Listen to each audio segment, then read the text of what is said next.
ពុកម៉ែបងប្អូនទាំងអស់គ្នាសូមស្វាគមន៍មកការឲ្យតម្រុយឆ្នោតពីខ្ញុំបាទសម្រាប់ថ្ងៃថ្មីថ្ងៃទី10ខែ7ឆ្នាំ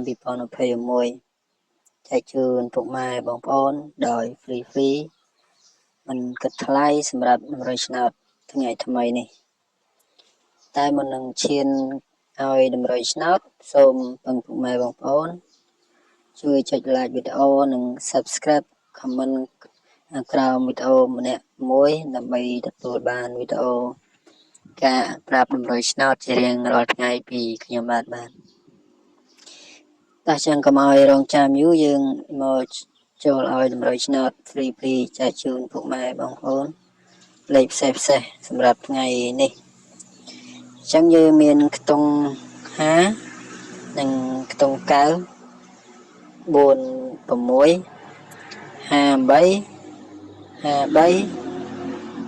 9 គុតនិង95សម្រាប់ខ្ទង់អូសយើងអូស9អូស5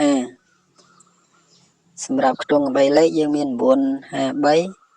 589និង895ពុកម៉ែបងប្អូនអញ្ចឹងបើពុកម៉ែបងប្អូនស្រឡាញ់ទស្សនាមើលបានចូលចិត្តខ្ទង់មួយណាបងប្អូនអាចយកទៅសងសំណាងបានសម្រាប់តម្រុយឆ្នោតថ្ងៃនេះចឹងមានតែប៉ុណ្្នឹងទេសម្រាប់តម្រុយឆ្នោតថ្ងៃនេះជូនពរពុកម៉ែបងប្អូនហែងអរគុណជម្រាបលាជួបគ្នានៅតម្រុយឆ្នោតថ្ងៃស្អែកទៀត